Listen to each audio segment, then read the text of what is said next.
Bonjour à tous, je rejoins la famille Tesla aujourd'hui. Donc j'ai cherché mon véhicule à Léquin et je vais pas y aller avec ma voiture parce que du coup je ne saurais pas comment rentrer à la maison, et donc je prendrai pas la remplaçante qui est celle qui est remplacée finalement. Donc c'est un CLA Shooting Brake essence qui me convenait parfaitement, mais j'ai voulu profiter des aides de l'État et avoir une nouvelle voiture simplement. Et donc je me suis dit que la Tesla était un excellent choix. Simplement j'avais une condition, il fallait que mon vélo rentre à l'intérieur, et donc c'est avec ça que je vais récupérer la voiture aujourd'hui. Voilà. Je vais faire quelques photos et vidéos sur la route, et puis je vous retrouve directement chez Tesla.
Voilà, nous sommes sur le point d'arrivée, donc à Léquin.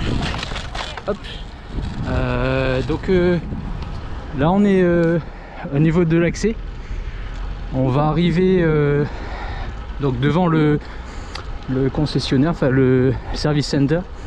Et là juste à droite, en fait, ce qu'on va voir, c'est là où ils stockent les modèles en fait qui sont encore en attente. Donc tous ces modèles qu'on voit là ne sont pas encore immatriculés, et donc on a c'est classé par couleur. Donc on voit qu'il y a les blanches, les noires, puis les grises. Alors quid des bleus, je sais pas où est-ce qu'elles sont les bleues. On va aller s'approcher et regarder, et puis ensuite seulement on ira au service center qui se trouve à 50 mètres. Voilà, on va commencer par l'allée des blanches. Donc moi par curiosité je suis déjà venu en début de semaine parce que je travaillais dans le coin, et je me suis dit tiens, peut-être que la mienne est là. Et donc sur chaque voiture là on a une performance. Par exemple on voit au niveau du pare-brise donc le numéro de série de la voiture. Donc en fait on est capable de dire voilà, c'est peut-être tel ou tel modèle qui nous attend. Et donc celles-ci ne sont toutes pas encore immatriculées.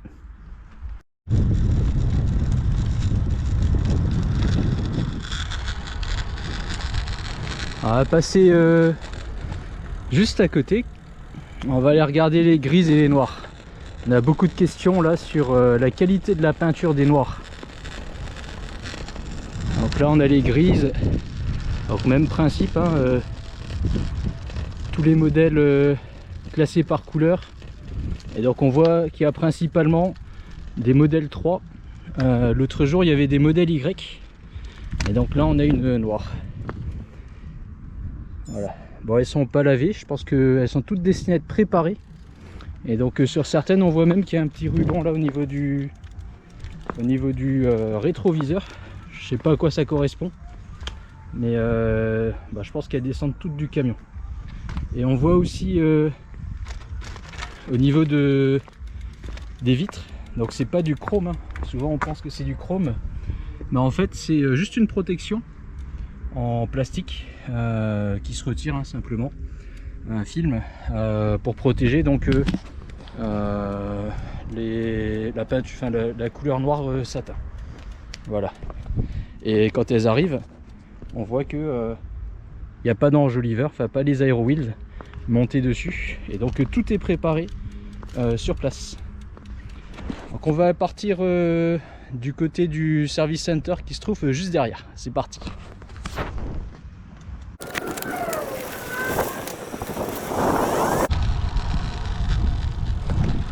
Ah, je viens de voir les rouges. J'avais pas fait attention, mais il y en a ici. Donc on a une bleue qui est déjà immatriculée. Et là du coup on a les bleus et les rouges, les plus rapides.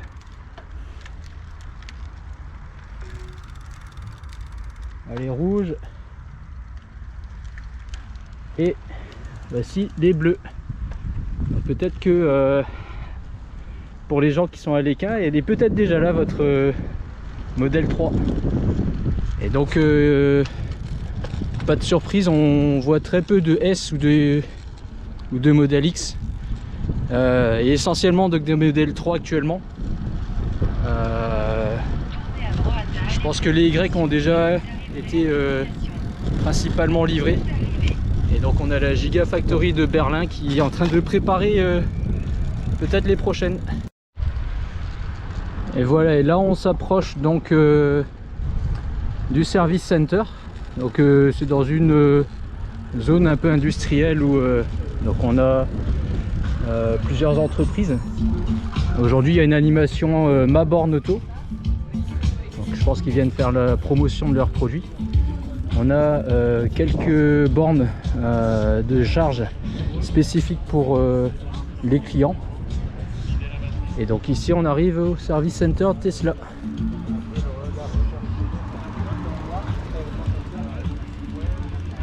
On a quelques modèles Y. On a ici des modèles qui sont déjà prêtes ou de clients certainement. Et donc ici on a l'atelier où ils préparent les véhicules, où ils réparent les véhicules. Et ici on a les voitures qui sont prévues aujourd'hui pour 14h et 16h. Voilà. Moi la mienne je la récupère à 11h. Là il doit être 10h50. Donc je vais me diriger à l'accueil et je vais retirer ma voiture. A tout de suite.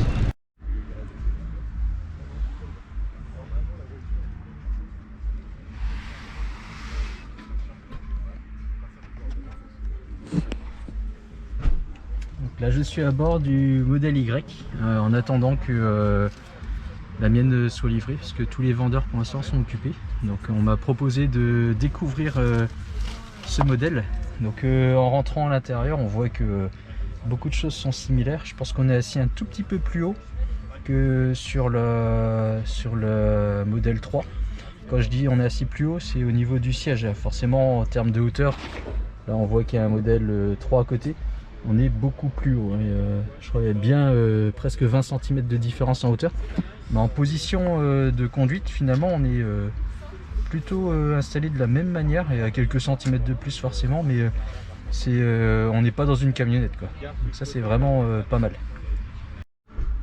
À l'arrière, ce qui frappe vraiment, c'est le grand toit qui est vraiment énorme. Il n'y a pas de poutre, on va dire, centrale, et donc ça c'est vraiment sympa. Là je pense que la majorité d'entre vous ne découvrent rien. Pour ceux qui ont déjà une Tesla, ça ressemble en tout point à la modèle 3.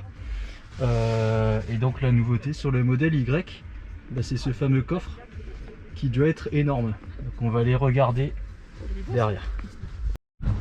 Voilà, on est dans le coffre de la Y, hein, toujours. Donc moi ce que je remarque là, c'est l'inclinaison des sièges qui peut être réglée, la trappe. Donc on peut avoir le siège au milieu qui se rabat complètement, et ici la possibilité donc de rabattre les sièges. Donc ça c'est top.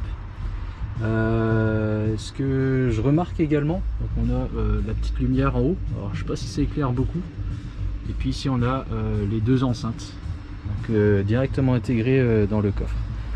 Avec ici donc un grand sous-coffre.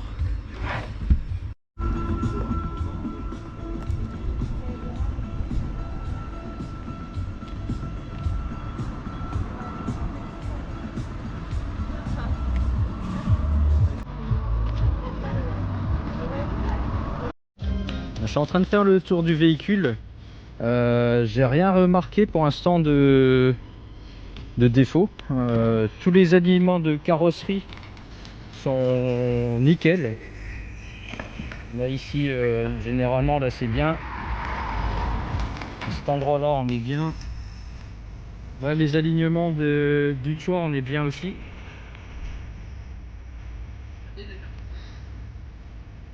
On est bien aussi là. Là ici à la limite on pourrait faire un petit réglage, mais on pourrait vraiment être pointilleux. La voiture est en train de charger, donc pour l'instant je la laisse tant que je pars pas. Les roues sont bien, il n'y a pas de coup. Sur les bas de caisse pareil, on est nickel.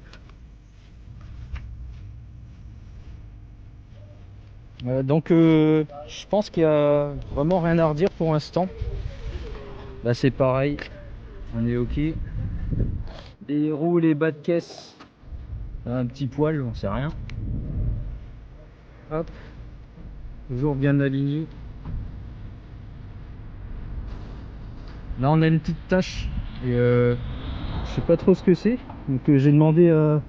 Je pense qu'avec on va pouvoir l'enlever, hein. C'est juste une tache. Voilà.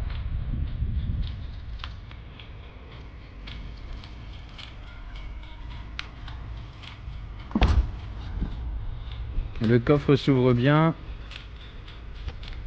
On a les deux câbles, donc le type 2 et l'UMC qui est là. Et ici le triangle. On est nickel, les bas de caisse, enfin le pare-choc derrière est bien.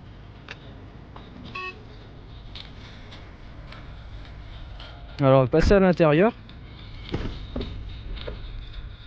Et donc tout à l'heure j'ai déjà vérifié les vitres du toit, et donc il n'y a pas de craquage, je sais pas comment on dit, pas d'impact, et à l'intérieur non plus, rien à signaler.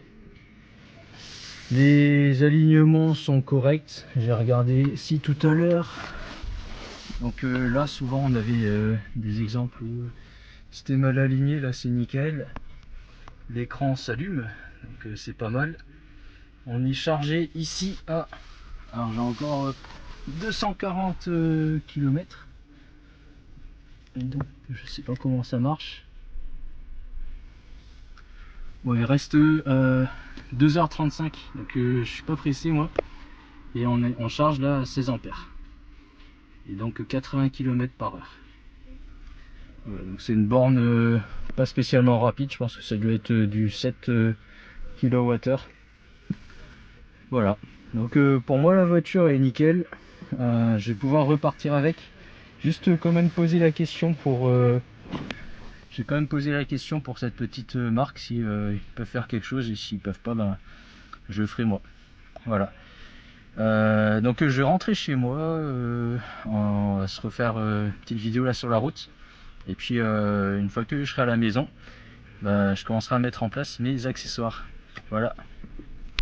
Ah, je viens d'oublier un truc, je vais ranger mon vélo dans le coffre de la voiture. Donc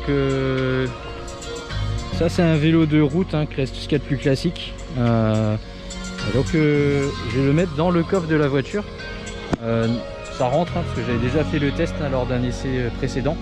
Et donc je vais vous montrer simplement comment ça marche. À une main ça va pas être évident, mais bon, on va essayer.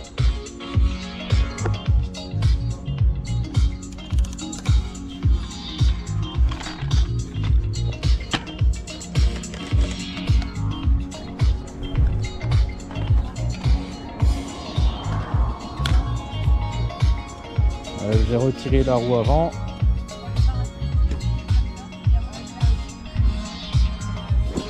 On va retirer la roue arrière, j'ai posé la caméra, ça sera plus simple.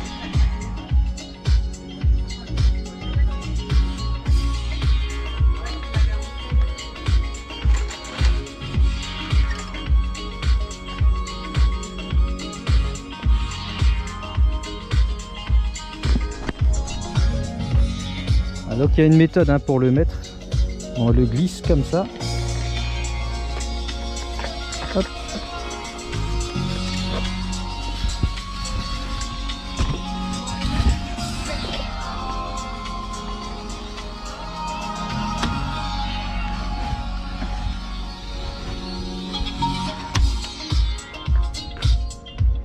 Et voilà, le vélo est dans le coffre.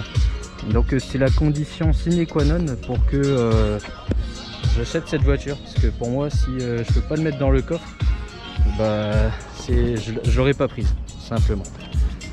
Voilà.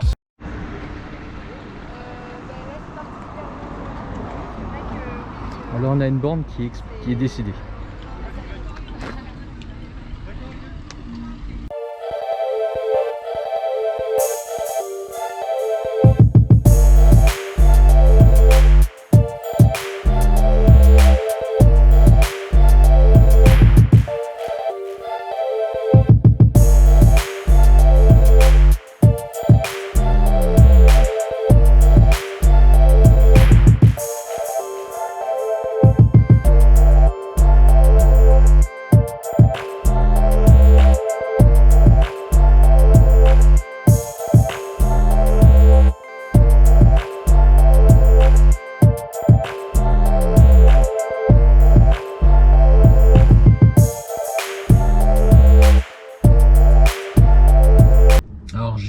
Chez moi, superbe expérience hein, comme beaucoup ont pu l'expérimenter déjà.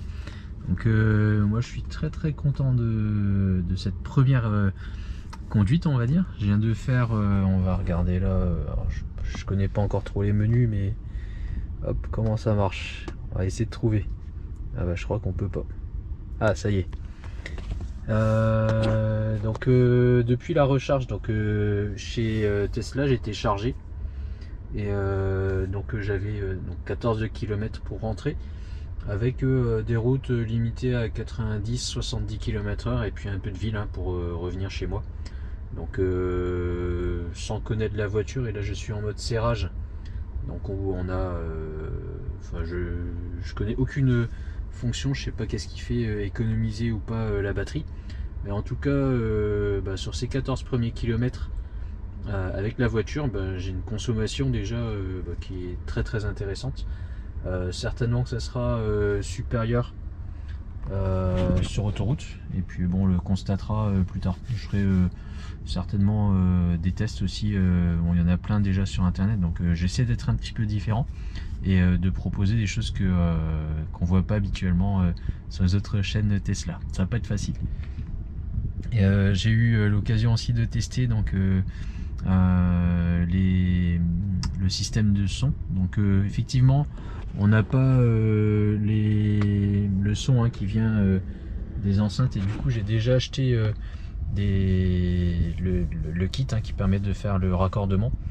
J'ai acheté pas mal d'accessoires aussi parce qu'en fait j'ai signé il y a un mois pile, et du coup j'ai tout de suite commandé tous les accessoires qui vont bien sur les sites internet, sur Amazon et sur AliExpress hein, pour pas les citer. Et donc j'ai reçu déjà une partie que j'installerai et je ferai des vidéos dessus pour vous montrer ce que j'ai commandé, ce que j'ai pas encore commandé et que j'attends parce que je voulais avoir la voiture et vérifier comment je m'étais installé dans le volant, enfin au volant. Notamment là par exemple, là je le mets au niveau de mes yeux, et donc je savais pas trop en fait s'il fallait que je parte sur support téléphone qui se met plutôt à cet endroit là ou à cet endroit là. Et donc là je me rends compte que c'est mieux de prendre un truc qui est là, qui sera plus adapté à mon utilisation. Voilà. Qu'est-ce que je pourrais dire d'autre? Oui, au niveau des sièges aussi, du coup alors la position de conduite est bien, il n'y a pas de souci. Par contre malheureusement ou heureusement je sais pas, j'ai ma voiture actuelle qui a des sièges un petit peu qui maintiennent beaucoup mieux sur les côtés là. Donc là on voit que le siège est pas très creusé, et donc bon, il va falloir que je me réadapte on va dire, de manière à il n'y a rien de rédhibitoire, mais je me suis habitué, je pense, à avoir un siège qui maintienne bien. Et donc là, on est un petit peu moins bien maintenu. Et sinon, en termes de finition, alors c'est très simple, on va dire. Hein. Au niveau des plastiques, c'est un petit peu moins bien que sur celle que j'ai actuellement. Je pense que c'est du même niveau que de marques hein, comme Peugeot, Citroën ou Volkswagen. Et encore Volkswagen, j'ai pu voir l'ID3 et plein de plastique dur en fait. Hein, pas génial. Donc elle est au niveau d'une Volkswagen Golf, on va dire, de dernière génération. Donc bon, c'est on le lit souvent, hein, c'est pas une voiture premium, hein, la Tesla, elle est équipée d'un point de vue technologique, elle est au top. Et par contre, en termes de finition, on le voit sur les modèles américains, quelques aliments qui ont été corrigés avec les modèles chinoises. Et les finitions à l'intérieur, où il y a eu beaucoup de progrès, hein, on le voit ici, la finition est vraiment meilleure que celle de la première génération en 2019. Et donc il y a des progrès, et je pense que Tesla doit encore prendre un petit peu de temps pour améliorer encore ses produits et proposer des intérieurs. Alors ce sera peut-être plus le même prix, mais avoir des intérieurs au même niveau que Mercedes ou BMW, Audi. Je pense que là, ça sera les standards que moi j'attends en fait d'un véhicule de ce prix là. Voilà. Je vais continuer à faire la découverte. Là, je vois que mon fils, il me fait coucou, il vient de se rendre compte que je suis arrivé. Donc je continuerai les vidéos tout à l'heure. Je vais vous dire au revoir maintenant, et puis je referai rapidement d'autres vidéos pour l'installation des divers accessoires que j'ai commandés. Et puis je vous souhaite à bientôt. C'est ma toute première vidéo, donc n'hésitez pas hein, à me suivre. Je me ferai un plaisir de répondre à vos questions. Et puis je vous souhaite à bientôt. Au revoir.